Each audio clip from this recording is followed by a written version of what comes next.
I was thinking about first-time homebuyers in particular, and the biggest roadblock I'm seeing right now are student loans. Sure, Okay. like between the debt to income ratio, I thought they were getting rid of that. Yeah, no.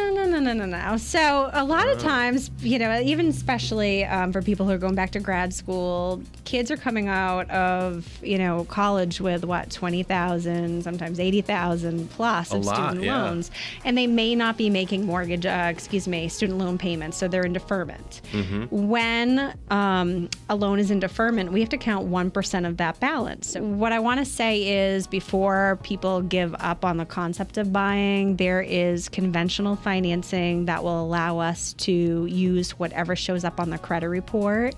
Or if someone's entering an income-based repayment program, which is pretty common for student loans, we're allowed to use that. So again, most people are going to fall into the trap of, FHA financing for first-time buyers. Ask questions. Ask if there are alternative programs that may allow you to get into a house. So that's, a big roadblock right now. The next thing that I see coming up right now is credit scores that might be right on the verge of qualifying, whether it's cost? 10. I would say that, for FHA, you need a 580 FICO score. Okay. So if someone had like a 570, 575, call me anyway. Let's talk through it and get the scores up. If you're in conventional, you need a 620. So again, if you're underneath that mark, there are things that we can do to help walk you through to maybe get your scores up. The quickest way to rebuild credit would be just to pay down your credit card balances so they're at the 50% or less mark. Yeah. A lot of times people think that if they pay it off and close the account, that's going to improve scores, or if they pay off collection accounts, that's going to improve scores.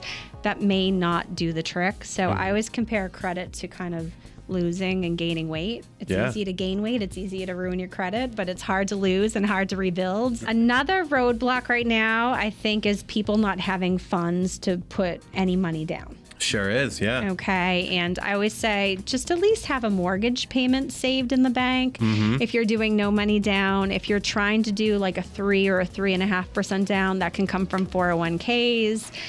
That can come from a gift from a family member as long as it's properly documented. There are some city grant programs out there, so towns have money available for people, and if they don't use them, guess what? When they're doing the budget next year, they're not going to have it because no one's taking advantage of it. If you hear no, don't accept no for an answer. Try one more time. I don't want to see you call 15 different lenders thinking you're going to get a different answer. That's not going to be the case because generally we tend to follow the same program guidelines, across the board. However, that is when loan officer experience may come into play. So maybe if I add a mortgage payment because you have a savings or you're on your mom's bank account, now you have a little bit more assets and maybe you'll get approved. So there's a few little tweaks and tricks that we can use. So don't accept no for an answer.